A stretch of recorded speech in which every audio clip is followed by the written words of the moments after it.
केते सरकारी चाकरी खाली पड़ी। भारतीय जनता पार्टी तरफ स्पष्ट कर दिया जाए निर्दिष्ट समय भितर आम सरकारी चाकरी गुड़िक वर्ष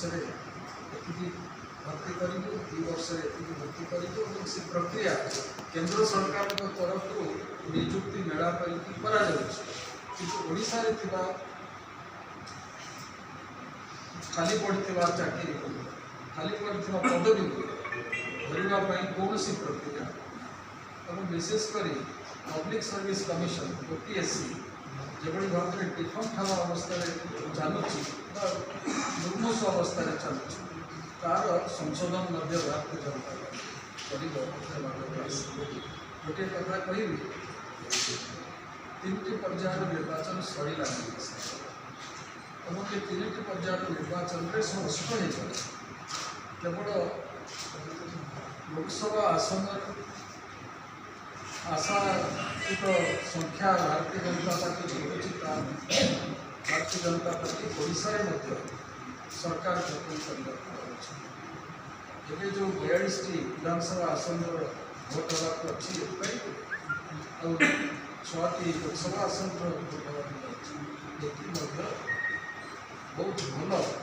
रिजल्ट भारतीय जनता पार्टी ये परिप्रेक्षी में खाली स्मरण कर आसंता गत काली जो पदक्षेप इलेक्शन कमिशन ऑफ इंडिया नहीं 2 जन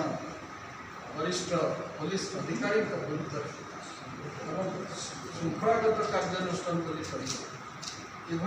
भारतवर्ष में अन्य कौन राज्य में विगत 30 वर्ष भितर ये स्पष्ट प्रमाणित हो दृढ़ भाव कार्यानुष्ठान ग्रहण करेंगे इलेक्शन कमिशन चार्जसीट प्रेरण करने निर्दिष्ट समय सीमा देती चीफ सेक्रेटरी पाखे दाखल करने कहई से अनुसार मेडिकल टेस्ट करने आईजी व्यवस्था निर्देश इलेक्शन कमिशन ये अति गुरुतर या सहित मुझे आउ गोटे कथा जोड़वा जो मैंने शासन क्षेत्र में रही ऑफिसर भाव निज क्षमता बहिर्भूत कार्य करव्यवहार कर